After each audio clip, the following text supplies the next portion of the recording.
Welcome to Embedded. I am Elecia White, and I'm here alongside Christopher White. Our guest this week is Carmen Parisi, co-host of the Engineering Commons podcast and an electrical engineer. Hi, Carmen. It's nice to talk to you today. Yeah, nice talking with you guys, too. It's weird being on this side of the microphone for a change. So you are a host of the Engineering Commons podcast, which I was on a while back, and it's been about a year and a half now, hasn't it? I think longer. Yeah, it could be too. All the episodes blend together after a while. A little bit. But how do you introduce yourself if you're at like a technical conference?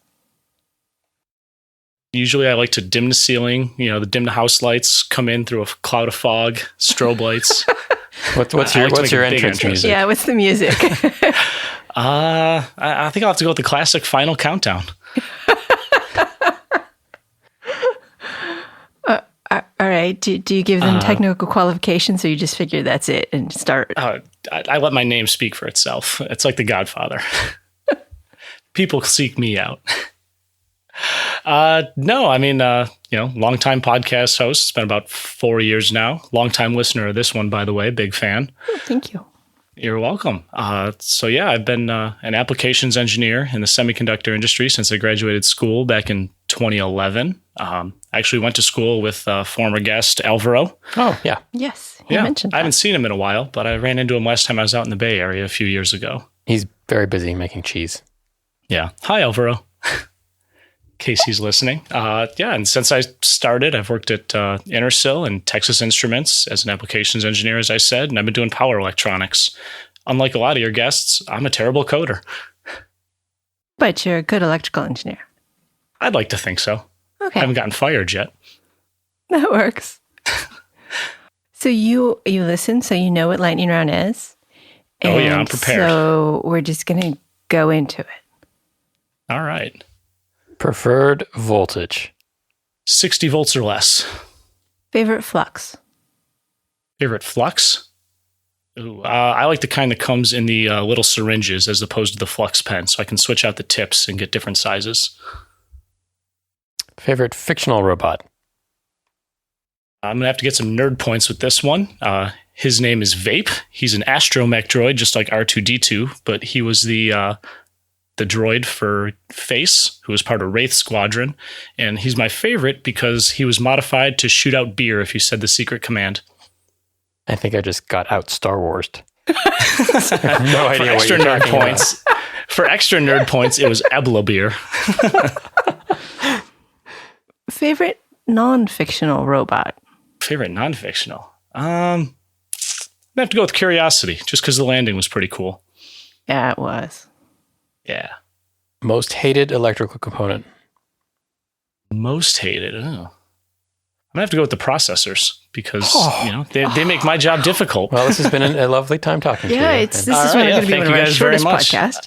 I got to push that big red button you guys asked me to push before the hang-up one. Now I don't know whether I should go with favorite microcontroller now that I know that they're all awful. Well, you can have a favorite of the worst things. Yeah. That's true. Tell you my least favorite, I guess I shouldn't say, but the MSP 430 from TI, just because it brings back memories of school. Wow. That was my intro to microcontrollers class in assembly. And I had a lot of late nights and long days with that one. Wait a minute. Where do you work now? I work at TI, but I'm in the analog section. We can talk about those power guys. No, from what I hear, it's a good part, but I don't want to code them. I like digging around with electrons. That sounds fair. And so what do you do with these electrons? I mean, when I do things with electrons, it's to make lights blink and robots move and all of that. But your electrons do different things. I use the bigger, heavy electrons for power. So, that encompasses, I'm in a pretty niche aspect of power. So I do what's called V-core power. So if you have a big Intel processor or, some kind of ASIC from a non-Intel vendor, they have a wide range of voltage rails, and I supply those voltage rails. And then specifically the core voltage, the main voltage the processor runs on, it has a laundry list of specs you have to hit, and like tight DC tolerances and big slugs of current. Some of these things can pull hundreds of amps. That's a lot. Yes.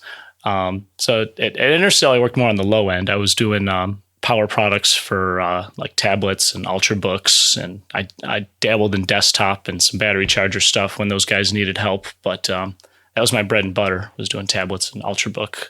Power always strikes me as something almost as black magic-y as RF.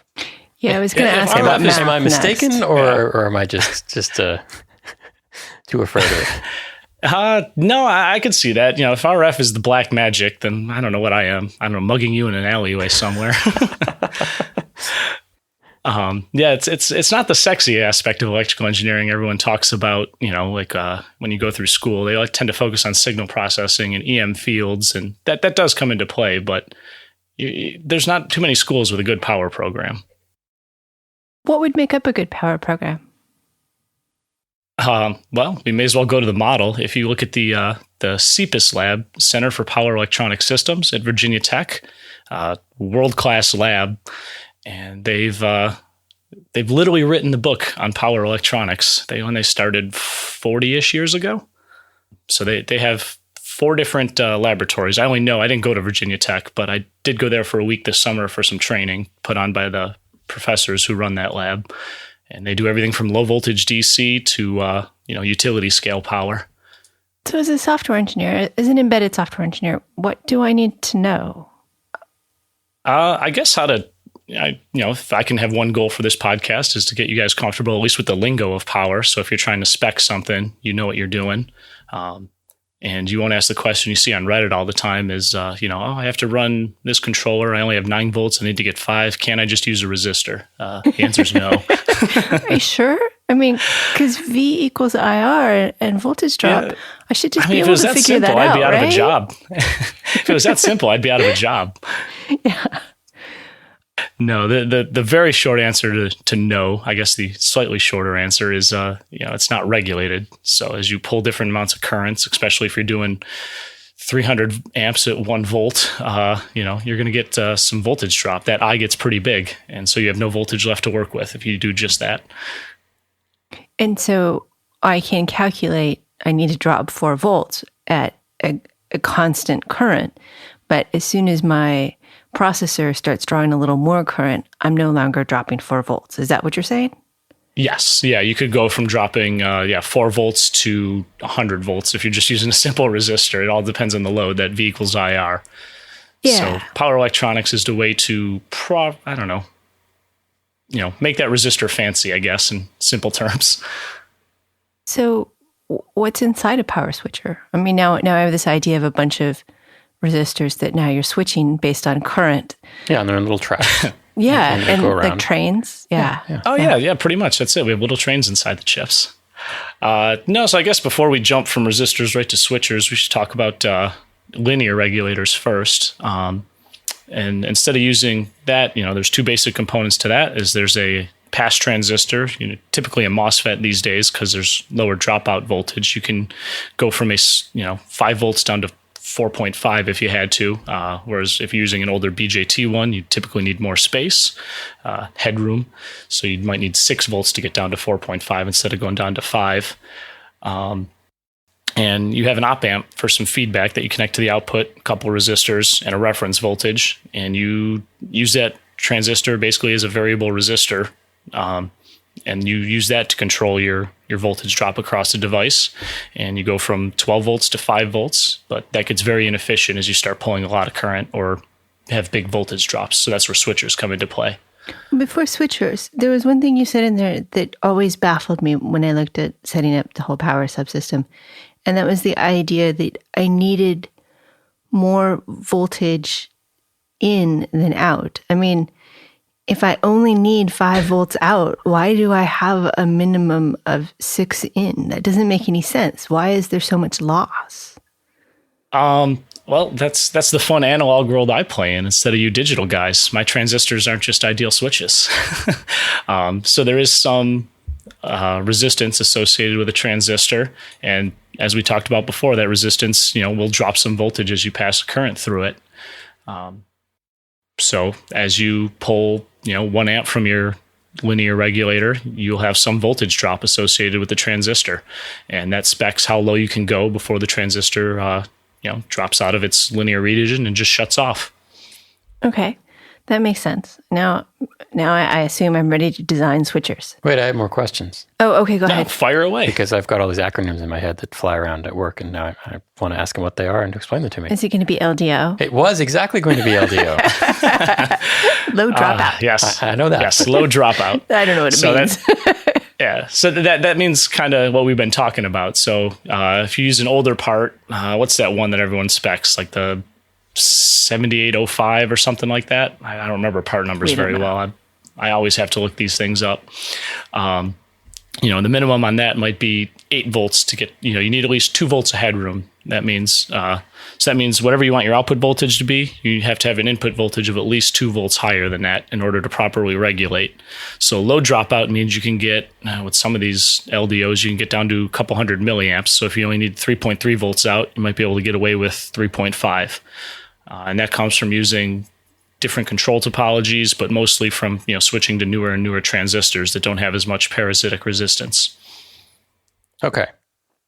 That makes sense. It's a thing. It's a thing. I get that. Yeah, certain properties. Well, I mean, the resistor part, parasitic resistance, it's yeah. How much is it using for itself is kind of how I think about it. Yeah. Okay, switchers now. Are you ready? Well, I was going to ask about DC to DC converters, but I'm not sure they're in the same ballpark. Well, that's they're still DC to DC. But switchers can do both, but we won't focus on going from DC to AC because I don't know anything about that very well. Okay. That's not my area. So both switchers and linear regulators are DC to DC converters, but how they go about doing that is very, very different. A linear regulator is very linear. Obviously, it's in the name. Switchers are a student's worst nightmare, I guess you could say. Do you guys remember from your signal course back in school how you had a linear time invariant system? Yes. Oh, yeah. So the output was proportional to the input, yes. and it was always the same no matter what time you looked at it. And everything was perfect. Yes. Switchers are nonlinear time variant systems. So it's the exact opposite of all that stuff. It's wonderful. Why would I want to do that? Well, one of the problems associated with the LDO is the dropout voltage. So if you want to go tighter, than the dropout voltage, or you're trying to do a big step down, like there was just I'm working on some of these parts. There's an episode on the Amp Hour recently about data centers, and they were talking about going from their 48 volt bus directly down to a core voltage of about 1 volt in one stage conversion. That sounds scary. Yeah, it's a big step. The industry's trying to feel that out right now. But if you try to do that with a linear regulator, you'll probably just desolder it off the board, because if you're passing, 2 amps and you have a dropout voltage of 2 volts, that's 4 watts dissipation right there in your switcher. So things get very hot with switchers, or with linear regulators, but switchers are much more efficient, so you don't have that power loss associated with them. And if it's a properly designed switcher, you can get well over 90% efficiency, and things run much cooler that way. Okay. But how do they work? I mean, I assume that something in there is being switched. Yes. Good guess. Yes. So we'll start with the buck regulator, I guess, because that's what I know best. It's most of my day to day. That's when I have to put in like 3 volts and I want like 5 out, or other way around. No, that's a boost converter. Yeah, a buck only goes steps the voltage down. Boost is up. Yes. Okay, so a buck is when I want when I have 9 volts in and I want 3 volts out. Exactly. Okay. So you guys are familiar with PWMs, right? Yes. Yes. Yes. Every microcontroller these days has at least 1 or 2 PWM outputs. So in simplest terms, buck regulator is you're creating a PWM waveform. So your output voltage is dependent on the duty cycle of that PWM, and you're then passing that through a low pass filter to get a DC voltage out. Okay. So that sounds great. Yes. Is there a cleanliness aspect of that? I mean, you're not getting a pure DC signal, are you? Well, it's an LC low pass filter, inductor and a capacitor. So you're getting, quite a bit of filtering. Okay. It's 2 stages, like as if you had just 2 resistor and capacitor low pass filters stacked together. But there's no loss associated with the inductor ideally because it's a lossless component, unlike the resistor. So you do get some pretty good DC filtering. And if you make the capacitor big enough, you'll have very low ripple and a pretty quiet output. And then there's some other tricks you can play to get lower EMI, but we don't need to dive into those dirty details just yet. Why So would the 2 anybody switches. use a linear regulator? That sounds easy. Yes, it is easy. And actually, we've come a long way in switching technology, so you don't have to be a power expert to use them, although it helps. There are 3-terminal switching regulators you can get nowadays. I think the industry term for them is power modules, but that may that may change as you go from company to company, and they put their own marketing spin on it. So are these things that we'd see in small devices or switchers generally for larger things like computers or things that are taking mains power, or would you see this in a wearable going from You a would battery? see these everywhere because they're so high efficient. I work on some that you would see on like computer motherboards or server motherboards. Okay. But they're everywhere. They're in your cell phone. They are they're connected to your solar panels on your house. You would use a DC to AC converter, though, and that's a switching topology. And you would go from the DC voltage of your batteries to the mains voltage to power your house. They're everywhere. They're ubiquitous. Sort of the opposite of my question, which was, why does anybody bother with linear? If these are so efficient and so ubiquitous, are they more expensive? Potentially, depending on how high performance they have to be. Also, just the efficiency is so much better. Like I said, you have that dropout voltage associated with a linear regulator. So, power is voltage times current. If you're passing 10 amps at 2 volts dropout, that's 20 watts you have to dissipate. 10 times 2. Don't do math on air. That's a podcasting tip I should know. That's definitely a podcasting tip. So you got 20 watts you got to dissipate in that linear regulator. That thing would be the size of a tabletop. You'd need a heat sink as tall as I am. Okay. So you would never be able to fit that into a cell phone. And, your cell phone processor is probably pulling about 20 amps at peak current, based on the little bit I've dabbled into cell phone switchers. And so are they a lot more expensive? No, you can get the controller and the FETs. We'll get into the 3 basic parts. But you can get the stuff for pretty cheap. It's just, it takes a lot more design knowledge. We try to make it as easy as possible, but they are more complicated. But it's definitely not uncrackable. You can definitely come up to speed pretty quickly. Okay. What else do I need to know then in order to use them? How much do you know about capacitors and inductors? More about capacitors than inductors. Inductors are some sort of magnetic marvel that involves coils. Inductors don't like turns changes a wire, in current. basically. So you got to know a little bit more about capacitors and inductors because some LDOs will spec minimum ESR on a capacitor. I looked at a data sheet and it says use 10 microfarads at 1 milliohm. Okay. 10 milliohms. They'll say to spec it in a range. That also becomes more important in switchers because they play a role in stability and how well your converter responds to load transients on the output. So as your current jumps from 1 amp to 10 amps or 10 amps to 100 amps, the capacitors and the inductors become real important. And so with a linear one, I might be able to just slap whatever I have on in the garage, even though it says it wants some external parts of some range. I'll just put on whatever I have and it'll be close enough. But with the switcher, I need to be a little more forgiving. Careful. It's a lot more forgiving when you design with a linear regulator. Okay. You may have some stability issues if you have a transient. You may see some ringing. You're all familiar with the basic control systems where you overdamped and underdamped systems. We are, but go ahead and define them. Sure. So in an overdamped system, you get pretty close to like an RC time constant charging, where it's just nice and slow and there's no overshoot. So if you're going from 1 volt to 5 volts, or 1 amp to 5 amps, basically, you just get a nice slow ramp up to that, exponential curve. If you're overdamped or underdamped, you would snap up real fast, but there'd be a lot of ringing. You'd overshoot, come back down, and eventually settle out, or not settle out at all if it's a really poorly designed system. And you may see some of that in a linear regulator, but again, it's a lot more forgiving. It's a lot simpler control loop. It's basically just an op amp. And there's a little more to a switching regulator. So you got to know a little bit of everything: control systems, sample data theory, passive components. That's if you're diving deep like I am. But a lot of these guys have simple switchers out there where you just slap them down, follow the data sheet, and you're on your way. If the oversampled and undersampled doesn't sound friendly to you listeners, I'm putting a picture, and it's with PID control, but the theory is the same with over and under. Yeah, exactly the same concepts. Just apply it in a different manner. So look at the picture and it will make more sense, I hope. Okay, so there are some simple ones. It's a lot like PID controllers with switchers. It's a lot more efficient with switchers. I need to be careful about the components I put on the board with my switcher. What else do I need to know? I mean, the only thing I'm really worried about at this point is how fast does it come up and does it make my processor unhappy?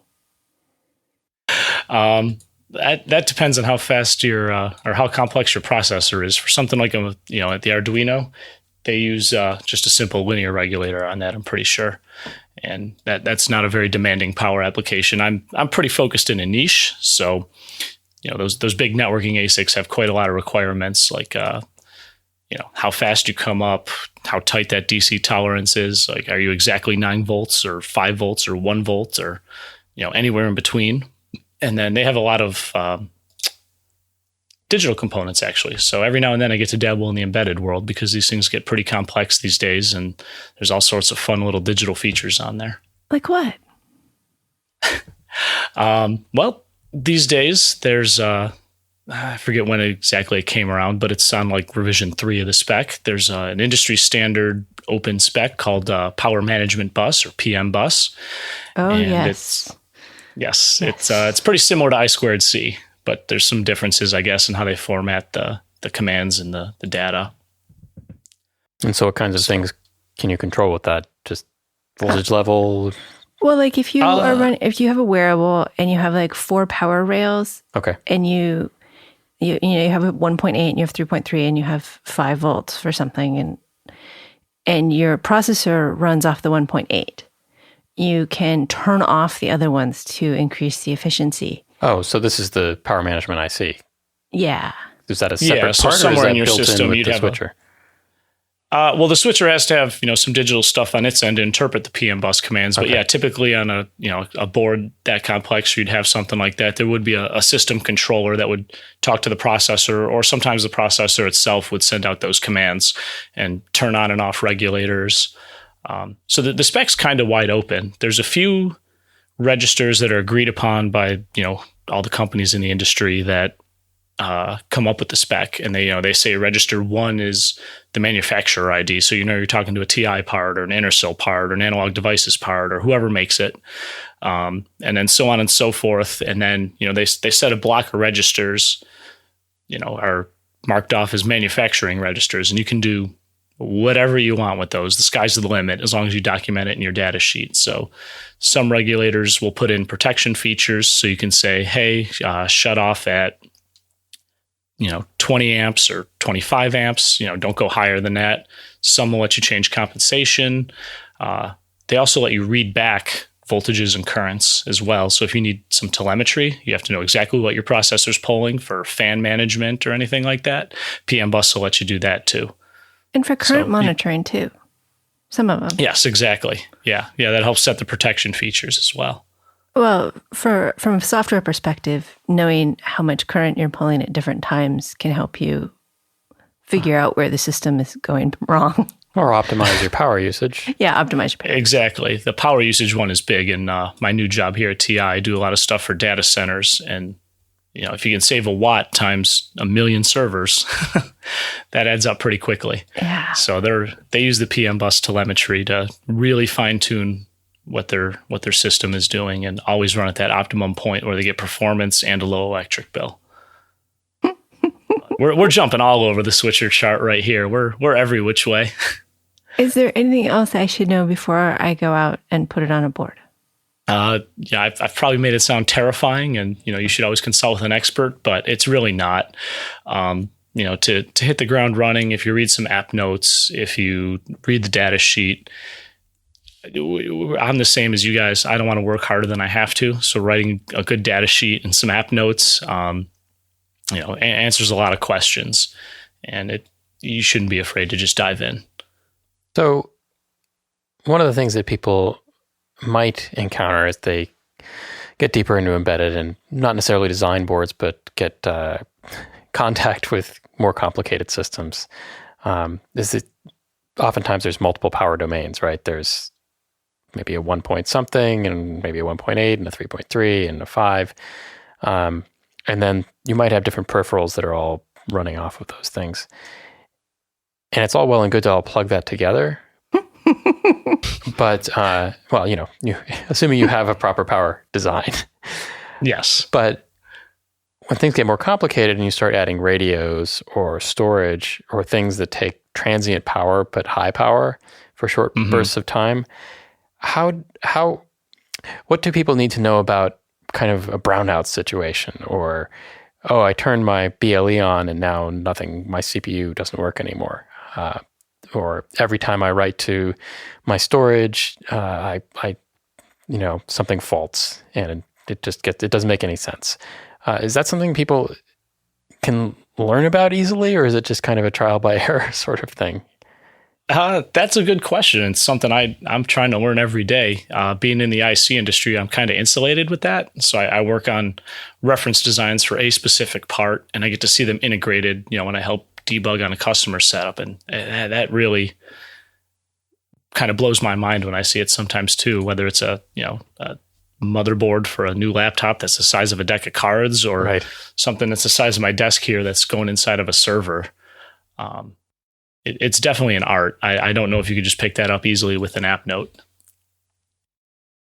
Certainly after it's happened a few times, you start to be very suspicious. Yes, you definitely dig through. I can say you definitely should dig through and find your worst case scenario. If by chance everything turns on at once and your processor is really cranking away on something, and you're blasting music out your speakers, so your audio amplifier needs all its power that it's pulling. You turn on your Bluetooth radio. Definitely know what those corner cases are. So you can handle that. Make sure, whatever is providing your main bus, whether that's 12 volts that's going across or 24 volts, whatever it may be, make sure that can provide all the power you need. Yeah, because just blindly coming at it, I look at my battery. My battery's fully charged. What's the problem? Yeah. I've got checks left. Yeah, exactly. Make sure, especially, I mentioned you can set different protection features like overcurrent and everything. Make sure those aren't set too low. And switchers also, you have to wonder what happens at your light loads as well, because they behave very different at light loads versus heavy loads. So they have what's called continuous and discontinuous conduction mode, and that depends on the current in the inductor. See, now that's getting scary. Yeah, now we're back to scary land. Yeah, that'll depend on each design, and you have to worry about stability issues in that range, the light load, and then also for battery life too. You can making sure you count nanoamps on your processor in a sleep state doesn't matter if your power stage is still drawing hundreds of milliamps. You'll still kill your battery life. And I've spent many weeks debugging sleep modes and switchers as well. Well, and then that goes back to the PMBus and being able to set things digitally. It's always nice when you, when you have worked really hard to put everything to sleep that needs to go to sleep before the processor goes down. And then you wake up and you don't know what was asleep and what wasn't. So now you try to send things out BLE. The reason it doesn't work is because it doesn't have power. And some of these chips are really complicated. And it gets that way on the power side as well. I was working on a part at Intersil, and I had multiple outputs associated with one switching regulator. There were 3 separate ones in one package, and you could put the part into a sleep state because it was meant for a laptop, and you always want the most battery life out of those that you can get. And there was a race condition when it woke up that we missed in simulation and the initial validation, and that came up down the road when it got designed in. And you test as well as you can, but in production things come up that you don't plan for. Was that more of an electrical bug or more of a software bug? If I remember right, it was an electrical bug. There was something, crossing digital domains, from the outside world into whatever our part was trying to do. You had to, I don't know all the digital stuff that went on in there, but they had to switch clock domains. You guys could probably lecture me on that. And there's something where a clock cycle was getting dropped and that was causing the race condition, and it would work well like 92 times out of 100, but then those other 8 times you would see a failure, and that was a nightmare. But now there are essentially processors inside these power regulator switchers. Yes. How they used to be almost entirely analog except for that PWM clock, didn't they? Yeah, and actually that PWM clock is pretty analog as well. So they've always been sort of mixed domain, I guess, because you are, banging around that PWM signal. So that's how you get your time variant system, because you have to know what state PWM is in order to analyze the circuit. If you connect the MOSFET between your switch node and the input voltage, you have one circuit, and if the other MOSFET's on between the switch node and ground, you have another circuit to analyze. So there's your time invariant system, and then because you're banging the MOSFETs hard on and hard off between V-in and ground, that's your nonlinear system. So that's how you get those. So it's always been a little bit digital because you have that signal, and then we don't have to dive into all these weeds as well, but there's different control methodologies, and it's like obscure metal genres like Bavarian folk metal and screamo Finnish control. And, so the two big ones are voltage mode and current mode. And current mode is a sampled data system. So it's always been mixed signal as well. And you've had to know a little bit of everything to do a current mode regulator design. But they seem to be getting more drop-in. No, not the more. I mean, yes, the more drop-in, more intelligent, more processor, more digital, really. Yeah, so you always can still go out and find, the simple drop-in, easy to design with parts that are analog, that you only need 500 milliamps of current for, and it's pick this inductor from the chart in the data sheet, pick these caps, and you're good to go. But yeah, with PMBus, you are getting a lot more digital functionality into these primarily, back in the day, analog parts. Does that change your outlook on being a hardware engineer? Yeah, I definitely have to know a lot about buses. There's the industry PMBus that we talked about that's like I2C. Intel has its own SVID bus, it's called, which is like I2C, but on steroids. It's a much faster frequency and a much lower voltage. And, as the processors iterate, what they expect out of the controllers changes quite a bit as well. And it's a toss-up. Every IC company goes about it differently, how they provide these parts and what digital functionality they enable. Let me ask you sort of a weird question. If you're designing something for mass production, there's always trade-offs, like knobs you can turn to say, well, I'm going to accept a little bit lower quality of this to get my cost down, or maybe I need higher quality here, but that's going to impact. So when you're picking power parts, what are the kinds of trade-offs that you might be making when designing? I mean, you do have to know what you need to provide to the board and your inputs and that kind of thing, but eventually you're going to come down to a choice of a few parts, I hope. And so how do you decide between them if maybe the big difference is price? So much like you guys with the microcontroller, it's how much do you want to integrate onto one chip. So just talking from a silicon standpoint, if we'll ignore the inductors and capacitors for a second, there are 3 parts to a switching regulator. There's your controller, your MOSFET driver, and the MOSFETs themselves. And depending on what your budget is, you can have some combination of integration there between them. So you can get a separate controller IC and gate driver IC, and a MOS, you can do MOSFETs on their own. And that's usually your cheapest solution because you're getting 3 different ICs and they can be as big or as small as they need to be. And you get a lot of design flexibility that way, but you have to be a better designer in order to get the maximum performance out of that. Then you can integrate some combination of, the controller and driver together or the driver and MOSFETs together. And you get a somewhat more integrated design that doesn't take as much knowledge on your part, the designer, but that's a little more expensive. And then you can integrate everything onto one IC, the controller, the driver, and the FETs, and that's the most expensive, but takes the least amount of design time. So you got to work your budget and your design schedule out there. Well, it works the same with code. The more expert you are, the more you know how to tailor things and maybe fit things in smaller parts that would be cheaper. So that makes sense. Exactly. And on a cell phone where every millimeter of space is critical, you'd want to integrate as much as you can. But on something like a desktop motherboard, there's a lot more space because you're trying to fit into the ITX motherboard or the ATX power supply or whatever it is, and it's a fixed form factor basically. So you can work within those constraints and save a little cost. I think that's as much of switcher information as I can take right now. All right. Well, I hope I didn't confuse everybody too much. It's pretty complicated, and I can give you some good app notes to send to people if they want to read more about it. Yeah, we'll have some for the show notes. So I want to switch gears a bit and talk about podcasting. Sure. Actually, before that. Okay. Just strip the gear. I know. No clutch at all. How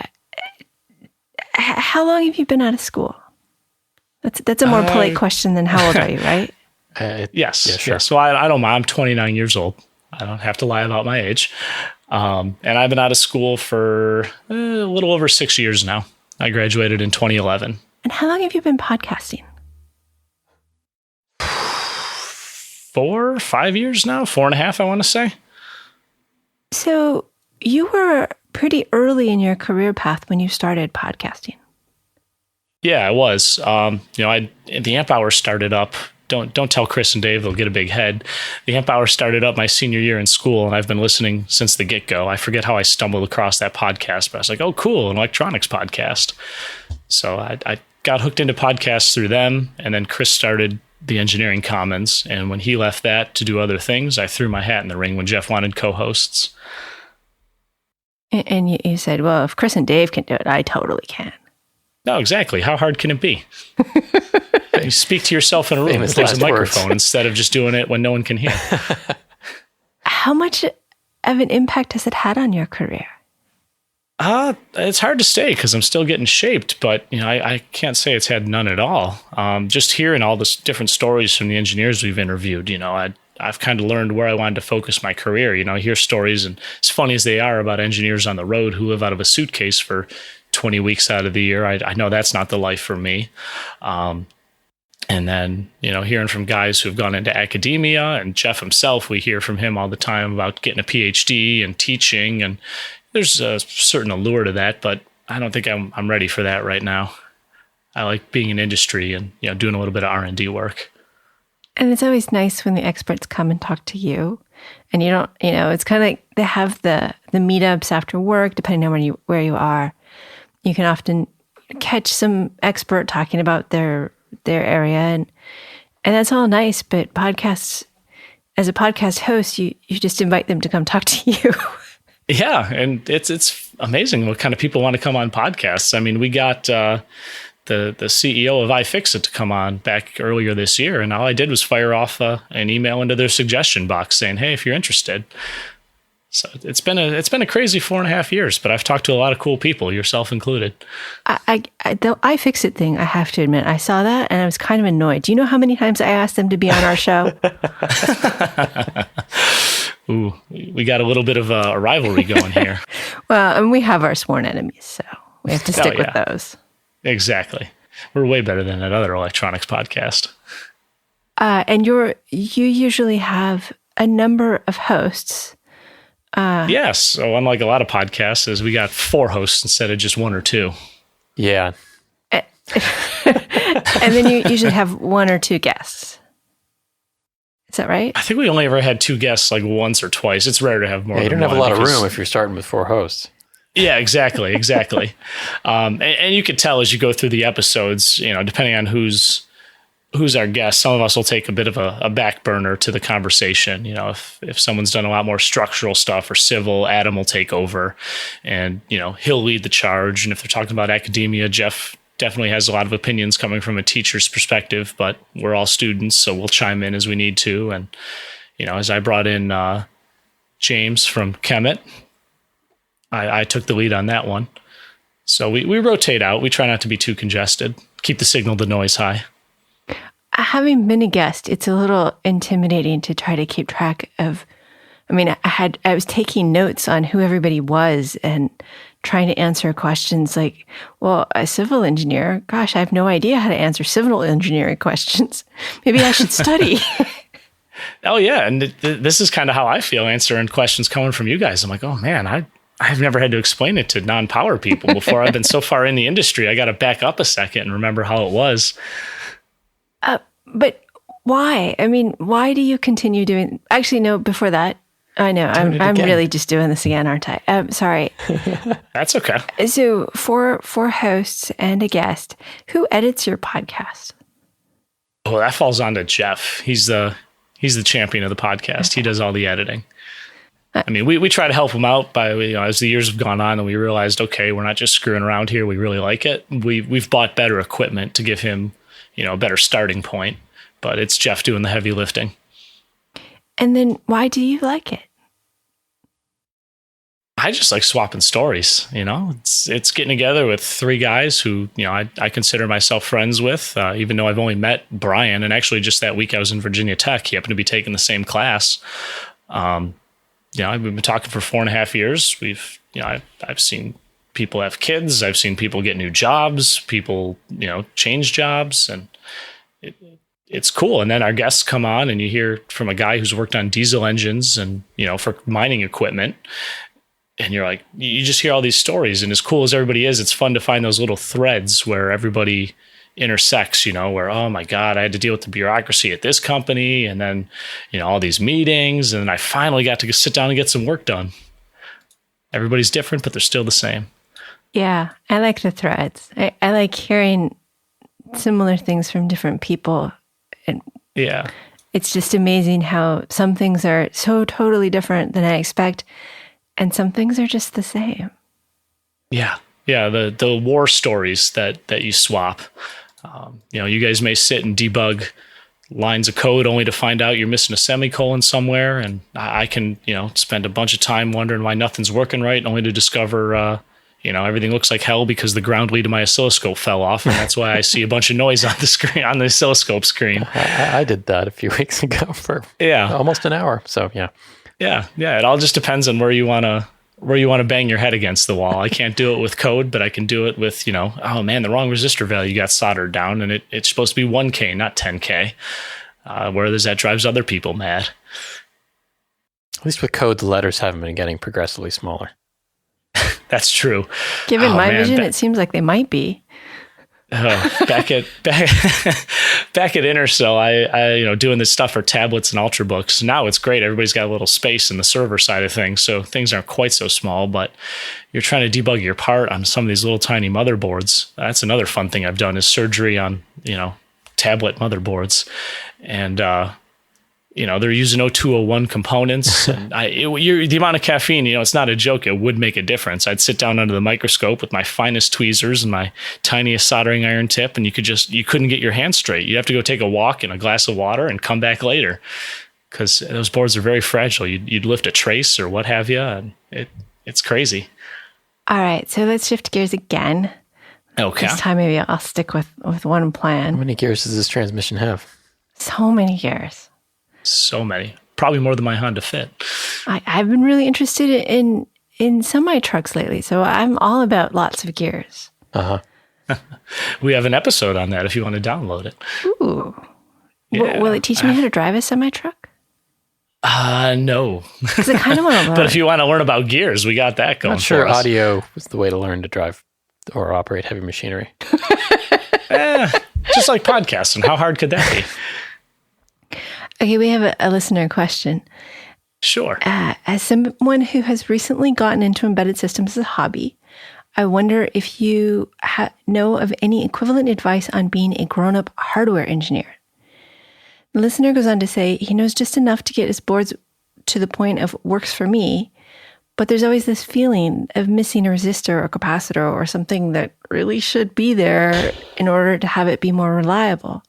Are there books or tips or websites on how to learn how to be more Professional? So coming from my perspective, I've probably spewed out a bunch of incoherent stuff on switchers, hoping I make sense. I started 6 years ago out of school. I had no clue what I was doing with power. I took a very basic course that, covered what a switcher is, but not much more than that. And I had to learn, I was coming from a complete newbie perspective as well. I had to learn everything. I was scared of inductors as well.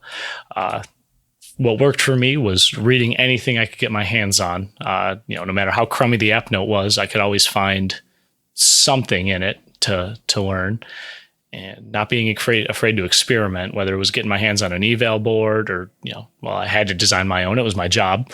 But just going through that feedback cycle and learning to take criticism, like, hey, you want to route the traces this way. Here's why. Asking good questions of people. You can also listen to the engineering comments because we talk about this quite a bit. Little plug for myself there. But there's some good books that are a little bit older now.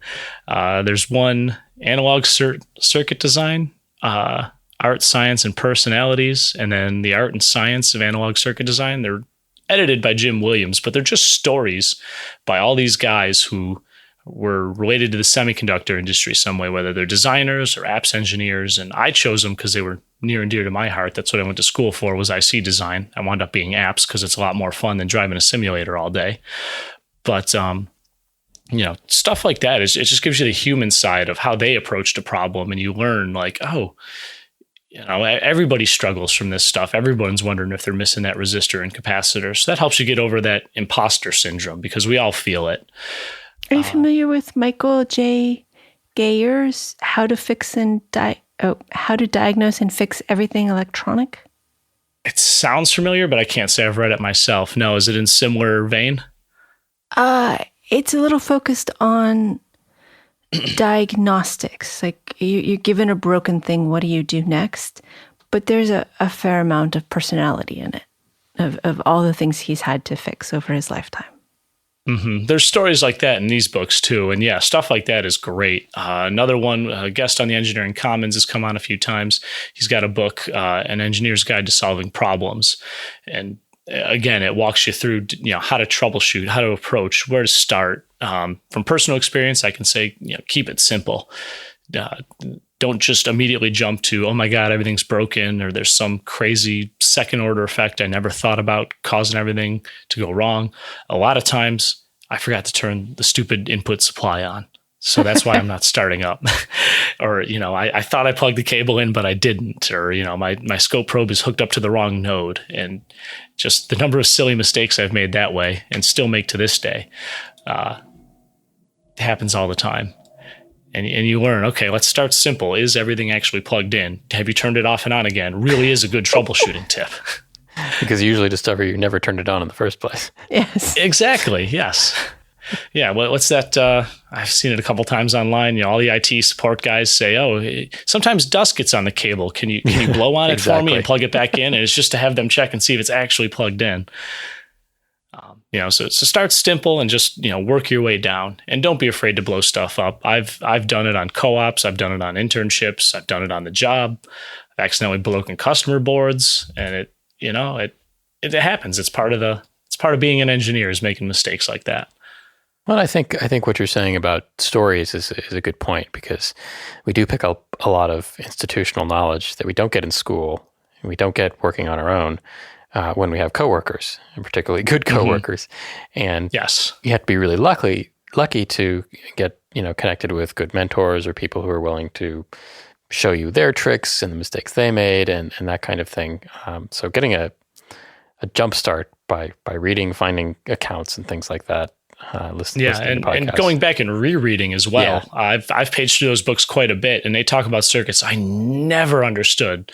But every couple of years, I'll pull them back out and page through, and I'm always picking up on new things because I'm at a different point in my career. I get things now. I'll find something I missed before.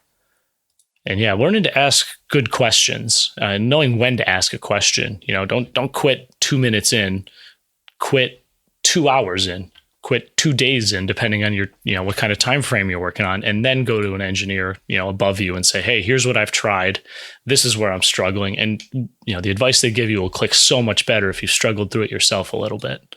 Yes. Oh, I have found that so many times that if I spend some time on my own trying to fix it, that when I finally find somebody who can help me, it all works so much better. Yes. I've been, I'll plug that class at Virginia Tech I took. It's definitely not a beginner course, but I took it 6 years into my career. And throughout those 6 years, I've been reading app notes and doing board designs myself and picking up nuggets here and there. And then all of a sudden I was able to ask the right questions during this class. And so many things just clicked for me. And it's because you put in that, that legwork, that groundwork to struggle yourself. But it's hard to figure out. I mean, because there are times when you shouldn't be struggling for 3 days when you could have asked a question that would have solved it in 5 minutes. And that's an experience thing, I think. Yeah. I've definitely gone to, guys 2 minutes in and asked for a sanity check just to, make sure I wasn't doing anything dumb. And then I go beat my head against the problem. And it's experience, like you said. If this listener's still in school, finding good co-ops and internships is key. I was very lucky to have, 3 excellent ones for many different reasons, all for different reasons, but they taught me quite a bit. And you mentioned blowing things up. Yes. I'm in favor of this. Not just the recreational type, but the trying it and then it fails and it's expensive and you look around wondering how you can dustbin this board that used to exist so that nobody knows without pissing off the tracking system. Not that I would know in detail. No, never. Have you ever gotten in trouble for that? Not really, no. I've gotten some good-natured ribbing, but I never in trouble. Sometimes a customer board does break, and that's what happens. We were trying to run a cold test on a customer unit, and a frost formed on the board and it shorted something. Oops. We didn't have a way to control for humidity as well as we needed to. And thankfully it was towards the end of our testing when we realized we should be testing for cold so we could extrapolate around what data we could get, but it happens. And, at least doing low voltage DC stuff for power, I can fail a lot and not die as opposed to working on, mains stuff. I just wanted to point that out, that you probably hadn't gotten into any trouble. I didn't get into any trouble. It's the price of education. I mean, that's a big lesson you just learned, and they should be a little happy that you don't have to learn it again. You're not going to fall under that spell again. Yeah, exactly. If you're an intern as a student, you're expected to fail. And when I was on one of my co-ops, I was soldering an image sensor under the microscope. And I don't know what the heck kind of package this was, but there were some almost paper mache like things I had to solder down, these little tiny flexible leads. And doing the first 2 or 3 of them, I would rip a lead and we'd have to start over. And the things probably cost as much as I made in a week as an intern, but it was part of the job. They wanted me to learn. They were okay with it. Yeah, they probably gave you broken ones to start with. Possibly. But I mean, that's part of having an intern, and it's part of teaching a junior engineers, knowing that they're going to fail and that failure's okay. That's how you learn. Failure isn't always an option. Exactly. and being in the semiconductor industry and working on the validation side of things, To fail is my job, because it's better if the board blows up or the chip explodes while I'm working on it during validation than when it's on your board powering your $10,000 high-end FPGA. Oh, I feel that way a lot. I much rather have the bug on my desk than have a customer ever see it. Yeah. Yeah. I mean, I got to take proper precautions, obviously, when I'm using a customer board, but when I got a board back on my own that I've designed and I'm testing a new part, I don't care about ESD. I don't care about making sure what the current limit of my supply is exactly. I want to know how robust the part is. Things in your industry in power have already been changing so fast, because it is going to more mixed signal, and it's going more digital, and processors get cheaper. What technologies in general, in power or in general, do you think will be interesting in 10 years? Just the kind of configurability parts will have, for one. Various companies I've worked with and talked about, there's a lot more processing going on for the power. So they're looking at things like, inside the IC, looking how the MOSFET ages and, is the resistance increasing with time, and changing how we operate based on that to keep providing good power and stuff like that. The algorithms and the control loops you have to design get crazy. Stuff like that's really interesting. And then, from my end, backing out of the IC design, just testing these kind of things becomes ridiculous as well. The next gen processors I'm looking at could pull 400 amps at 0.8 volts. Trying to find test equipment that can even do that, you're almost outpacing the test equipment industry, because the voltage drops along cables, even with sense lines coming from your electronic loads, becomes too much. So just seeing how we're going to get around those problems, and then testing to transient specs. Not only do I have to worry about jumping from 50 amps to 150 amps or 400 amps or whatever it may be, I have to worry about the slew rate of that load. And some of these guys can pull current at 500, 1,000 amps per microsecond. And trying to figure out how to test that is ridiculous. Yeah, our processors are getting quite annoying. Yeah, that's why they're my least favorite part. Makes my job so much harder. I'd much rather have a switcher power, an MSP 430 or an Arduino or something that's going to only jump around like a couple hundred milliamps. The complexity part of that, I think everything is getting so much more complex, just because for some reason, it's easy to be more complex, which is kind of mind-boggling. But the testing part, exactly. That's a good thing to bring up, because as we increase complexity all over the industry, our testing methodologies are not getting better. Having been playing with machine learning more, I'm just like, how are you going to test that? Exactly. Yeah, it's a problem in and unto itself. At Intersil, and I'm sure at TI as well, but I'm a little bit more on the marketing and customer relations side here, even though I do a lot of reference designs. But you'd find all these digital engineers getting hired to do verification because, like you said before, you're basically dropping a microcontroller into some of these higher end parts. You got to do as much testing as you can to find all those little bugs, because it's expensive to spin silicon and get new parts out of there. And then you're going to have firmware updates on your power microcontroller. That's exactly. horrible. I should order a copy of your book now and start reading it. But that's probably coming sooner than I think. It probably is. I mean, if there was a software bug, they would need to update it. But goodness gracious, what if you put a fire? Wow. Security in power regulators is going to be a thing someday. Probably, probably sooner than we realize. And I'll have to learn how to write good code, because I don't like doing it, and I can write code, but please don't ship it. I like Python. You guys didn't ask me that in the lightning round, but Python's my preferred language. Python's a good language. I've been doing more Python. I've been very happy with it. Yeah, I've got something. I've been updating a lot of older reports and getting them into a new format to put online. And so you just get this old Word document, and you can. Here's a fun tech tip: if you save a Word document as a .zip and go inside there's a media folder with all the pictures from that presentation, and you can just copy that out. So I have a Python script to go through and rename to the format I need to. I got a Python script to talk to my scope and take scope shots. I got a couple other little ones here and there I've hacked together.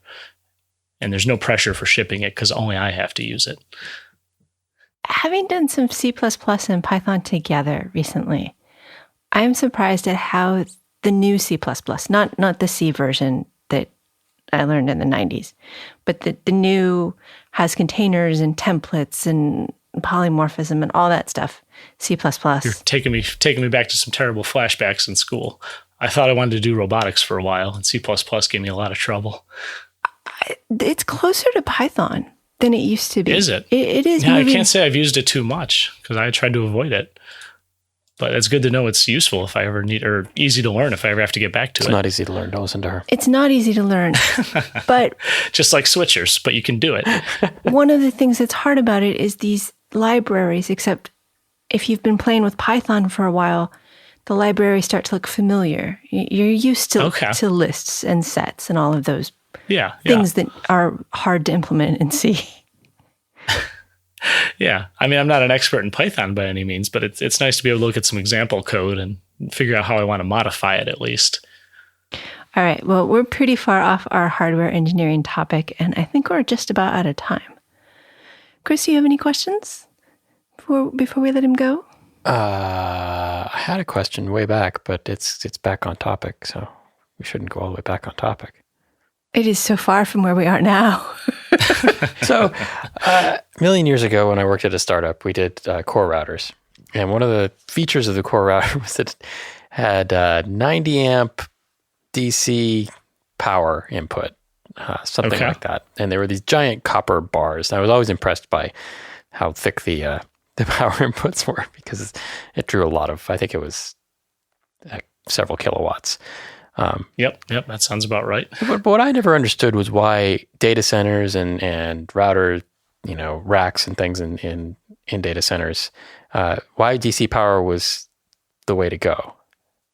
Is it just because you don't want to be doing the AC conversion all over the place, or why are so many of these things DC powered?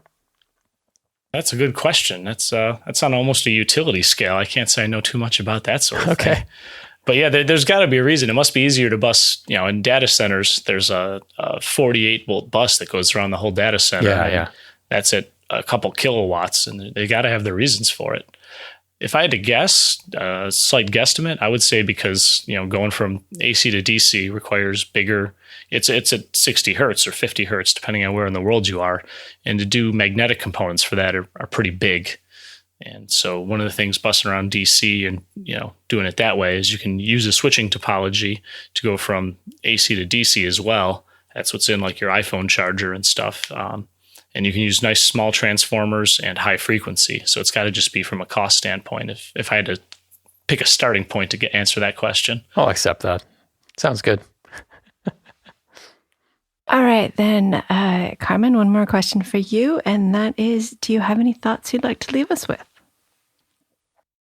No, I just really want to hit home again. Like we talked about, don't be afraid to learn. Don't be afraid to dive in feet first. It's worked out pretty well for me so far during my career. I've done the R&D side of things. I've done the app side of things. I've done some customer relations. I just got back from my first trip overseas to meet with customers. I'd never played the salesman before, but if you fake it till you make it and you read a lot of literature, app notes, books, whatever, you'll do better than you think. That's good advice. Our guest has been Carmen Parisi, Senior Applications Engineer at Texas Instruments and co-host of the Engineering Commons podcast. Thank you for being with us. Thanks for having me on, guys. Hopefully I didn't confuse power too much for your listeners. I was at least somewhat coherent. I understood. So, and that's all that matters. And that's, Exactly. You're a podcast Well, it's been host. a pleasure. Thanks for being such good hosts on my first time as a guest. Thank you to Christopher for producing and co-hosting. Thank you to listener Ken for his excellent question. And of course, thank you for listening. I have a quote to leave you with this by J.K. Rowling. We do not need magic to transform our world. We all carry the power we need inside ourselves already. Embedded is an independently produced radio show that focuses on the many aspects of engineering. It is a production of Logical Elegance, an embedded software consulting company in California. If there are advertisements in the show, we did not put them there and do not receive money from them. At this time, our sponsors are Logical Elegance and listeners like you.